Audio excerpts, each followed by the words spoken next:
Hello guys, welcome to my channel. Episode की शुरुआत ताई से होती है जब वो एक फ़ोन पे बात कर रही होती है और उसका सारा गुनाह कबूल करती है और वो सब उसको टीवी पे देख रहे होते हैं क्योंकि वो सब अपनी साजिशों की जो भी प्लानिंग बनाती है सब कुछ सामने आ जाती है। वो फिर सारी घटनाओं के बारे में बात करती है और ये भी बताती है कि कैसे सुरभि को बिल्कुल भी दोष नहीं दिया जाना चाहिए और वो दोनों कैसे नहीं जानते थे कि खुशी उनकी बेटी नहीं थी। वो खुशी पर हत्या के प्रयासों के बारे में भी बात करती। सुरभि टीवी बंद कर देती जबकि प्यारे और ताई दंग रह जाते।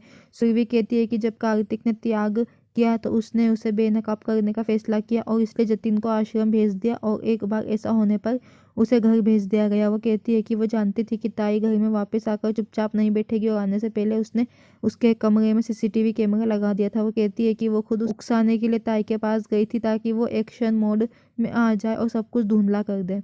फिर सुरभि कहती है कि उसने खुशी पर ताई की हत्या के कदमों की ठान ली थी और इसलिए ताई की हरकतों को बनाए रखने के लिए जतिन और किशोर को ताई के निगरानी रखने के लिए रख दिया था। वो सब कुछ बताती है जो ताई ने किया है और किशोर ने कैसे ताई को खुशी का किडनैप करते देखा और इसलिए उसका पीछा किया और उसे बचा लिया। वो कहती है कि उसने उसे ताई के नक्शे कदम पर चलने के लिए प्रेरित किया। वो कार्तिक से कहती है कि 7 साल पहले की घटना के लिए ताई को दोषी ठहराया जाना चाहिए लेकिन वो भूल गई कि उन पर गणेश का हाथ था।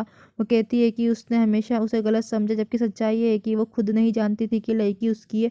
वो अपने द्वारा किए गए अपमान, पीड़ा और अपमान को याद करता है और भावुक हो जाता है। वो कहती है कि वो पहले काम करता है और सोचता बाद में है और ताई ने इसी बात का फ़ायदा उठाया और उन्हें 7 साल के लिए अलग कर दिया। वो कहती है कि उसके पास बहुत हो चुका है और अब वो ताई को जीतने नहीं देगी और इस बार वो हार जाएगी। सब सहमे हुए रहते हैं। सुरभि फिर आंसू लेती है। लता उसके पास जाती है और ताई कार्तिक के पास जाने वाली होती है जब हेमा उसका सामना करती है और उसके चेहरे पर जो उसे थप्पड़ मारती है। ताई गुस्से में रहती है और उससे दूर धकेलती है जब हेमा उसे रोकती है और उससे कहती है कि वो खुद को अपनी माँ ना कहे, ऐसा घिन अपराध ना करे। और किस लिए? वो कहती है कि वो निराश है कि वो उसकी बेटी है। ताई भी हैरान रह जाती है। वो फिर प्यारे की ओर मुड़ती है और पूछती है कि वो उसका समर्थन कैसे कर सकता है। उसको बुरा भला बोलती है। किशोर उन्हें ताई और प्यारे को गिरफ्तार करने के लिए कहता है। सब हैरान रहते हैं और ताई भी हैरान रहती है। फिर वो हथकड़ी लगाने वाले होते हैं जब कार्तिक उन्हें रोकता है। उनसे कहता है कि उसे नहीं पकड़ क्योंकि वो इनके खिलाफ कोई रिपोर्ट दर्ज नहीं करना चाहता और वो इसे निपट लेगा और वो कोई भी कुछ ना करे। फिर इंस्पेक्टर उसे कानून की याद दिलाते हैं। कार्तिक कहता है कि ये तभी मान्य होता है जब उनके खिलाफ कोई रिपोर्ट दर्ज हो।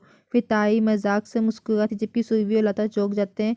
फिर सुरभि विरोध करती है कि वो ऐसा क्यों कर रहा है। कार्तिक स्पष्ट रूप से फिर उनके खिलाफ कोई कार्रवाई नहीं करना चाहता और पुलिस को फिर जानने के लिए कहता है। सब उलझे हुए रहते हैं। फिर वो किशोर के कानों में कुछ फुसफुसाता है और वो काम पर लग जाता है। ताई ने देखा देखा और आश्चर्य किया कि क्या गलत है। बाद में कार्तिक घर में हवन का आयोजन करता है। सुरभि कार्तिक से पूछती है कि क्या बात है और वो केवल पुजारियों को रुकने और पहले खाने के लिए कहता है। वो खुद एक बॉक्स लाता है जिसमें गिफ्ट रखे रहते हैं जिस और सुरभि और ताई की आंखें चकरा जाती है। कार्तिक गुस्से में रहता है। वो तरोताज़ा हो जाता है। गुस्से में कार्तिक फिर हवन में बैठता है और कहता है कि वो ताई की तस्वीरों को फाड़ कर उसका श्राद्ध करना चाहता है। सभी परेशान होते हैं। हवन करने वाला पुजारी पूछता है कि किसका श्राद्ध करना है। वो कहता है कि एक वादा जो उसने 18 साल पहले ताई से किया था वो हमेशा उसकी देखभाल करेगा। वो तब प्रथागत रूप से सभी का आशीर्वाद लेता है और ताई का भी, लेकिन अंतिम समय में मना कर देता है। फिर वो श्राद्ध के सभी अनुष्ठानों को पूरा करता है और वो त्याग देता है जो उसने कभी ताई के साथ किया था और पूछता है कि क्या उसे पैसे की ज़रूरत है। वो अंदर जाता है और पैसे से भरा एक ब्रीफकेस उसे देता है और उसे जानने के लिए कहता है। ताई हैरान रहती है। जब वो जवाब नहीं देती है तो वो उसका हाथ पकड़ लेता है और उसे घर से बाहर निकाल देता है। वो दरवाजे पर खड़ी होती है। फिर हेमा ने आखिरी काम करने के लिए प्यारे को फटकार लगाई। फटकार लगा के फिर उसे भी जानने के लिए कहा। फिर वो जहरीले तरीके से उसका बैग लेता है और ताई को घर से बाहर निकाल देता है।